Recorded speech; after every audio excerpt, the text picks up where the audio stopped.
వెంట్రుక రాసి city life తో మసి నగరవాసంలో కేశాలకెన్ని కష్టాలో. పూర్తి వివరాలకు చదవండి రేపటి సాక్షి హైదరాబాద్ ఎడిషన్. మా పిల్లలంటే ఈ దేశాన్ని అభివృద్ధి పదం వైపు నడిపించే ప్రజా ప్రతినిధులు అవుతారన్న ఆలోచన ఈ రోజు మాకున్నది. ఆ గొప్ప లక్ష్యం కోసమే మన ప్రభుత్వం పనిచేస్తున్నది. 10 ఏళ్లలో ఇక్కడికి వచ్చిన పిల్లలందరూ నేను అడుగుతున్నా, ఎప్పుడైనా గత ముఖ్యమంత్రిని మీరు చూసిండ్రా? ఎప్పుడైనా కలిసిండ్రా? మీ మంత్రి అన్న మీ దగ్గరకు వచ్చిండా? ఎన్నడన్నా మిమ్మల్ని హైదరాబాద్ తెచ్చిండ్రా? ఎల్బీ స్టేడియంకి వచ్చిండ్రా? మీ మంత్రులను కలిసిండ్రా? మీ అధికారులను కలిసిండ్రా? ఎన్నడన్నా మీరు ఏం తింటున్నారు, ఎట్లున్నారని అడిగినరా? ఆనాటి ముఖ్యమంత్రి గారు మనోడు పెంచుకున్న కుక్క పిల్ల చచ్చిపోతే డాక్టర్లను జైలు వేసిండ్రు. కానీ మీ గురుకులాలలో పిల్లలు చచ్చిపోతే మాసాయిపల్లిలో బడికి వేస్తున్న బస్సు రైలు గుద్దుకొని 30 మంది చచ్చిపోతే కనీసం కన్నీళ్లు కూడా గార్చలేదు ఆనాటి ముఖ్యమంత్రి. ఆ రోజు నుంచి ఈనాడు స్వయంగా మీరెన్నుకున్న ప్రజా ప్రభుత్వంలో మీ రేవంత్ అన్నను డైరెక్ట్గా చెయ్యి కలిపి మీ అన్నగా మీరు కలిసి రాలేదా?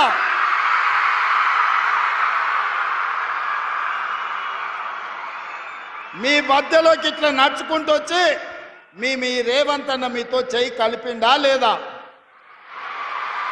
ఎందుకు అవకాశం వచ్చిందంటే మీ తల్లిదండ్రులను మీరు ప్రజాప్రభుత్వం ఏర్పాటు చేయాలని ఒత్తిడి తెచ్చి ఈరోజు ఈ ప్రభుత్వాన్ని ఏర్పాటు చేసిండ్రు. కాబట్టి వీళ్ళందరూ మేమందరం మీ దగ్గరకు వచ్చినాం.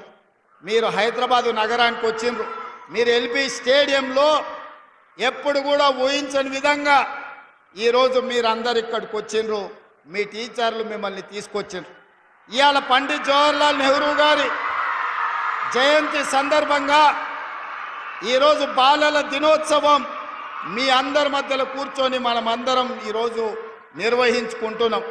దీనికి కారణం తెలంగాణలో వచ్చిన మార్పు, ప్రభుత్వంలో వచ్చిన మార్పు.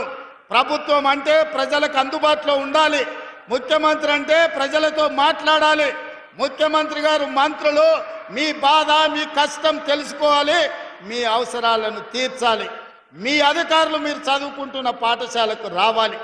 అందుకే ఈరోజు అధికారులను, ఎమ్మెల్యేలను, ఎంపీలను, మంత్రులను, ప్రభుత్వ సలహాదారులను అందరినీ కూడా మీ దగ్గరికి తీసుకొచ్చి అందరిని ఒక వేదిక మీద కూర్చోబెట్టి మీతోని 2 గంటల నుంచి దాదాపుగా 3.5 గంటలు మా తెలంగాణ విద్యార్థులు గొప్ప కళాకారులుగా ఈ వేదిక మీద పర్ఫార్మెన్స్ ఇవ్వడం ద్వారా లక్షలాది మంది తెలంగాణ విద్యార్థులకు ఒక స్ఫూర్తిగా నిలబడ్డారు.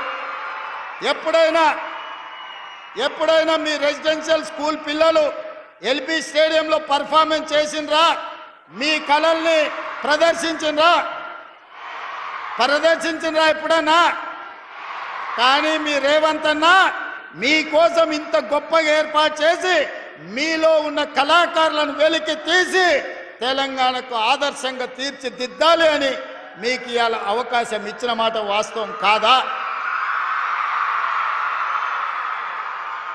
అందుకే ఈరోజు మీ అందరిని కలవడం ద్వారా రాని మిగతా 26 లక్షలు, అదేవిధంగా ప్రైవేట్లో 36 లక్షలు, ఈ 2 కలిస్తే దాదాపుగా 60 లక్షల మంది విద్యార్థులు ప్రభుత్వ ప్రైవేట్ పాఠశాలల్లో చదువుకుంటున్నారు. ఈ 60 లక్షల మందే తెలంగాణ సమాజం.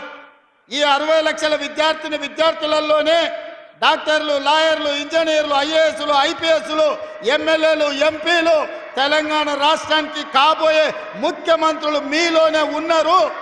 మీరందరూ ఆకుంఠిత దీక్షతో గొప్పగా చదువుకోండి. ఇవాళ కొన్ని పాఠశాలల్లో, కొన్ని కాలేజీల్లో విపరీతమైన పోకడలు, గంజాయికి బానిసలు. ఈరోజు తెలంగాణ సమాజం వ్యసనాల వైపు వేగంగా పరిగెత్తుతున్నది. ఒకప్పుడు తెలంగాణ సమాజానికి ఏదైనా సమస్య వస్తే తెలంగాణ రైతాంగం కానీ, దళితులు కానీ, గిరిజనులు కానీ ఏదైనా వివక్షకు లోనైనప్పుడు ఉస్మానియా కాకతీయ యూనివర్సిటీల పిల్లలు తెలంగాణ సమాజానికి పట్టిన చీడను పీడను వదిలించడానికి వాళ్ళందరూ ఉద్యమ బాట పట్టిండ్రు. 69లో తెలంగాణ ఉద్యమం కావచ్చు, 72లో నక్సల్బరీ ఉద్యమం కావచ్చు, మళ్ళీ 94లో తెలంగాణ ఉద్యమం కావచ్చు.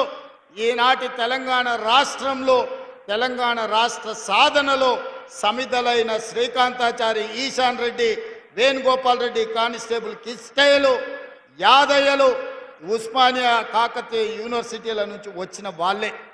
ఇవాళ అట్లా సమాజం యొక్క సమస్యల్ని, సమాజం యొక్క రుగ్మతల్ని తీర్చిదిద్దడానికి వాటి మీద పోరాటం చేసిన యూనివర్సిటీలు ఇవాళ గంజాయికో డ్రగ్స్కో బానిసలయ్యే పరిస్థితి వచ్చింది.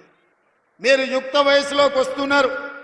ఈరోజు సమాజంలో ఏ సమస్య ఉందో మీతో పంచుకోవాల్సిన బాధ్యత నా మీద ఉన్నది.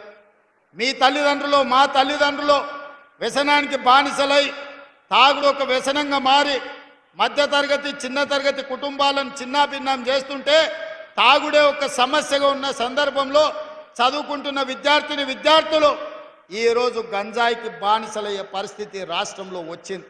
అందుకే మా చెల్లెళ్ళకు, మా తమ్ముళ్ళకు నేను ఒక మాట చెప్పదలుచుకున్నా. మీరందరూ ఇవాళ బాలల దినోత్సవం సందర్భంగా మీరు ఒట్టేయండి, ప్రమాణం తీసుకోండి.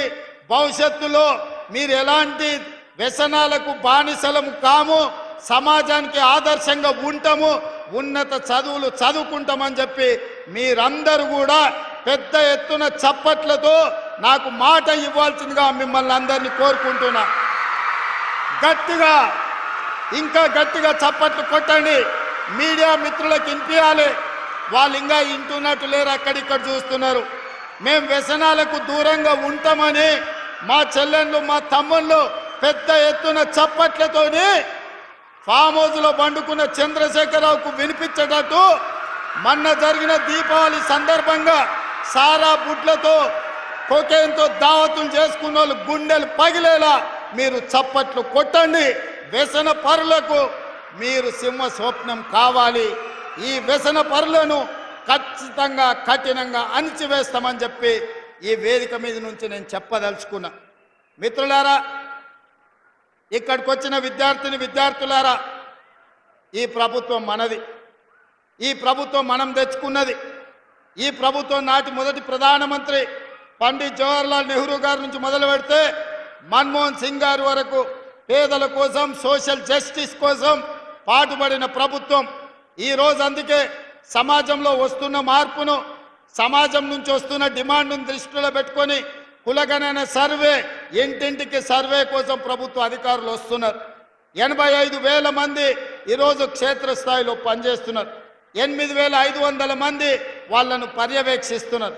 ఏ ఇంటికి ఈ కులగణన కోసం వచ్చినా మీరు చదువుకున్న విద్యార్థులుగా అన్ని వివరాలను అందించడం ద్వారా కులగణను విజయవంతం చెయ్యాలి. రేపు మీ రిజర్వేషన్లు 50% దాటి మీకు అందుబాటులోకి రావాలి అంటే కులగణన జరిగి తీరాలి.